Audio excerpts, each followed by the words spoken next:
Gold या bitcoin दोनों को सेफ हेवन माना जाता है, दोनों में आपका पैसा डबल हो सकता है। बट 21st सेंचुरी का असली विनर कौन है? गोल्ड जो कि हमारे दादाजी के टाइम से हमारी फैमिली के वेल्थ का एक सिंबल रहा है, या फिर बिटकॉइन जो कि एक न्यू एज डिजिटल करेंसी है जिसे डिजिटल गोल्ड भी कहा जाता है। तो आज की वीडियो में हम गोल्ड और बिटकॉइन दोनों को इन डेप्थ में समझेंगे। हम देखेंगे उनकी हिस्ट्री क्या थी, वो आखिर काम कैसे करते हैं, उनके प्रोज एंड कॉन्स क्या हैं, और हम ये भी देखेंगे कि आपके रिस्क प्रोफाइल के हिसाब से आपके लिए बेटर क्या है, गोल्ड या फिर बिटकॉइन। तो सबसे पहले तो ये समझते हैं कि सेफ हेवन का आखिर मतलब क्या होता है। देखिए, सेफ हेवन एक ऐसा इन्वेस्टमेंट है जो मार्केट के टर्बुलेंस यानी कि मार्केट के उतार चढ़ाव के वक्त भी आपके पैसे को सेफ रखता है। मतलब जब स्टॉक मार्केट क्रैश होता है या फिर इकोनॉमी थोड़ी सी अनस्टेबल होती है, तो ऐसे सेफ हेवन इंस्ट्रूमेंट्स में जब आप अपना पैसा लगाते हो तो आपका रिस्क काफ़ी मैनेज हो जाता है। तो दोस्तों, हिस्टोरिकली गोल्ड को हमेशा से एक सेफ हेवन की तरह देखा जाता है। क्यों?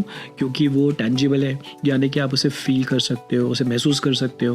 वो स्कार्स हैं क्योंकि उसकी सप्लाई लिमिटेड होती है, और वो यूनिवर्सली एक्सेप्टेड भी है।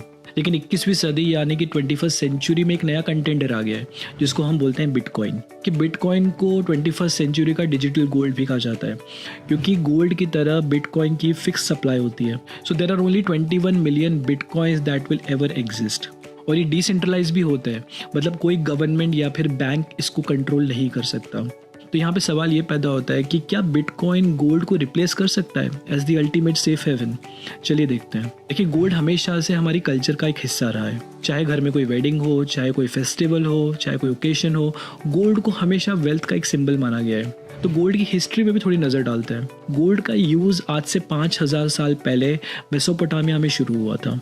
वहाँ लोग गोल्ड को करेंसी के रूप में यूज़ करते थे। बाद में रोमन एम्पायर और मुगल एम्पायर्स में भी गोल्ड को एक वेल्थ का सिंबल माना जाता था। फिर 1944 में एक ब्रेटन वुड्स एग्रीमेंट हुआ जिसमें यूएस डॉलर को वर्ल्ड का रिजर्व करेंसी घोषित किया गया, which was backed against gold. उस एग्रीमेंट में यूएस ने प्रॉमिस किया कि गोल्ड का जो वैल्यू होगा against dollar, that will be $35 पर आउंस ऑफ गोल्ड। लेकिन 1971 में प्रेसिडेंट निक्सन ने गोल्ड स्टैंडर्ड को कम्प्लीटली एबॉलिश कर दिया। That led to fiat system currency, जो 1971 से लेकर 2025 यानी कि आज तक भी एग्जिस्ट करता है। इसका मतलब US dollar still continues to remain world's reserve currency, लेकिन अब वो गोल्ड से बैक्ड नहीं है। चलिए अब समझते हैं कि गोल्ड आखिर इतना वैल्यूएबल क्यों है। पहला रीजन है स्कार्सिटी।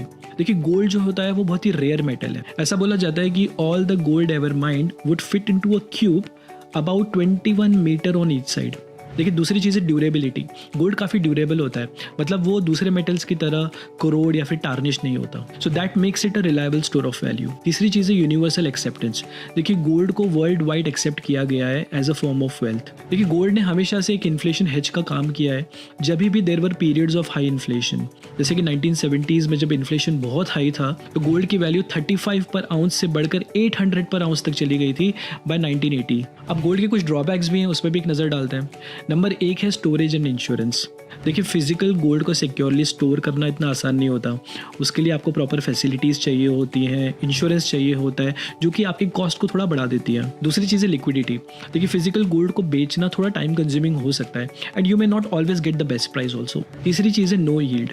देखिए, गोल्ड में अगर आप इन्वेस्ट करते हैं तो unlike other financial instruments, gold में आपको कोई डिविडेंड्स या फिर इंटरेस्ट नहीं मिलता। दोस्तों, यहाँ पे मैं एक चीज़ ऐड करना चाहूँगा कि इस वीडियो में हम जो कंपैरिजन कर रहे हैं गोल्ड का बिटकॉइन से, वो फिजिकल गोल्ड का कर रहे हैं। आजकल ऑप्शंस अवेलेबल हैं जहाँ पे आप SGBs यानी कि सॉवरेन गोल्ड बॉन्ड्स के थ्रू भी गोल्ड में इन्वेस्ट कर सकते हो, बट वो that is a totally separate subject, और उसको मैं किसी और वीडियो में कवर करूँगा। तो दोस्तों, इससे ये तो प्रूफ हो गया कि गोल्ड एक सेफ हेवन है, बट क्या 21st सेंचुरी के लिए सफिशिएंट है? चलिए आगे समझते हैं। चलिए बात करते हैं बिटकॉइन की, जो 3 जनवरी 2009 में लॉन्च हुआ था और आज एक ग्लोबल फिनोमिनन बन चुका है। तो बिटकॉइन का क्रिएशन वैसे तो 2008 में हुआ था बाय एन एनोनिमस पर्सन या फिर group of people known as Satoshi Nakamoto. तो वो एनोनिमस है, उन्होंने कभी अपनी आइडेंटिटी रिवील नहीं करी, तो वो सिंगल पर्सन थे या फिर ग्रुप ऑफ पीपल थे, एक टीम थी, nobody knows that, it still continues to remain a mystery. तो पहला बिटकॉइन का ब्लॉक, जिसको हम जेनेसिस ब्लॉक बोलते हैं, वो माइन हुआ था 3 जनवरी 2009 को। और फर्स्ट रियल वर्ल्ड बिटकॉइन का ट्रांजैक्शन जो है वो 2010 में हुआ था, जब लैज़लो हैनियस ने 2 पिज्ज़ा खरीदे थे for 10,000 bitcoins. I am sure he will be regretting today. और बिटकॉइन आखिर काम कैसे करता है?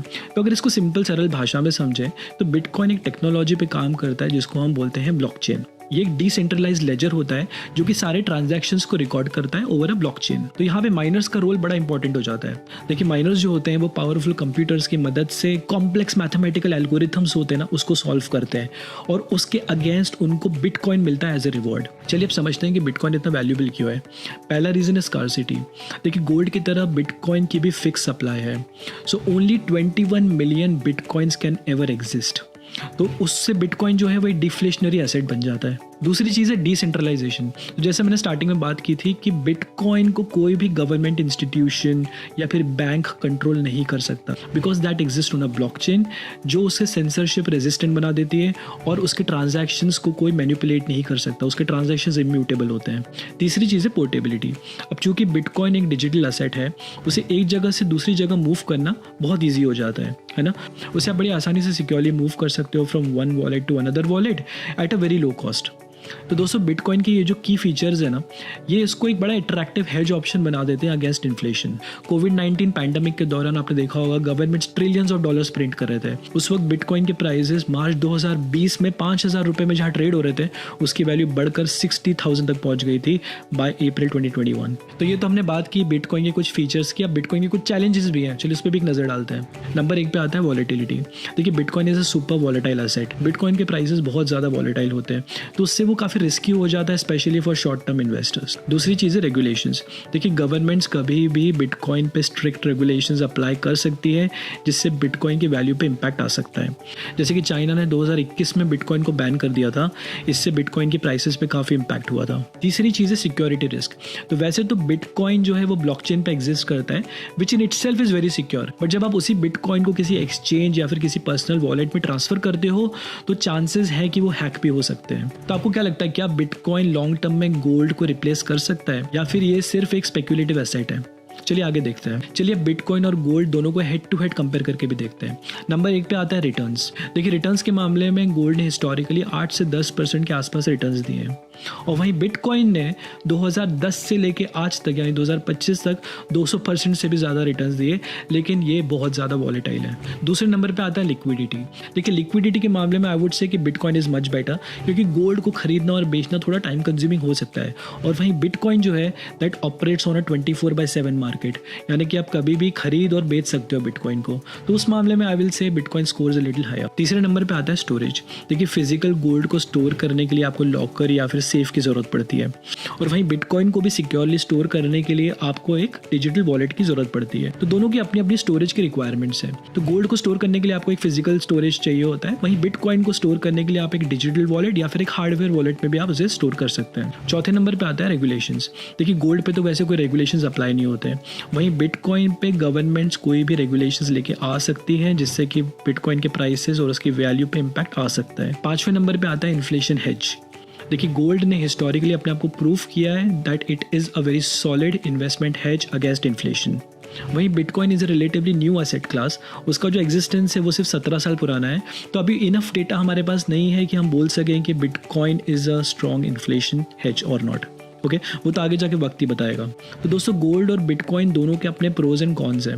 अब आपके लिए कौन सा सूटेबल है उस पर एक नज़र डालते हैं। तो अगर आप एक रिस्क एवर्स इन्वेस्टर हैं, आपको लॉन्ग टर्म स्टेबिलिटी चाहिए, आप एक रिटायरी हैं या फिर आप एक कंजर्वेटिव इन्वेस्टर हैं, तो गोल्ड एनी डे आपके लिए बेटर ऑप्शन होगा हैंड्स डाउन। और वहीं अगर आप यंग इन्वेस्टर हैं, टेक सेवी हैं, आपको थोड़ा एक्सपोजर चाहिए इन अ न्यू एसेट क्लास, तो आपके लिए बिटकॉइन भी एक अच्छा ऑप्शन हो सकता है क्योंकि ये एक हाई रिस्क और हाई रिवॉर्ड इंस्ट्रूमेंट है। लेकिन एक बात याद रखें, डाइवर्सिफिकेशन बहुत इंपॉर्टेंट है। देखिए पर्सनली मैं मेरा एक्सपोजर बिटकॉइन और गोल्ड दोनों में रखता हूँ।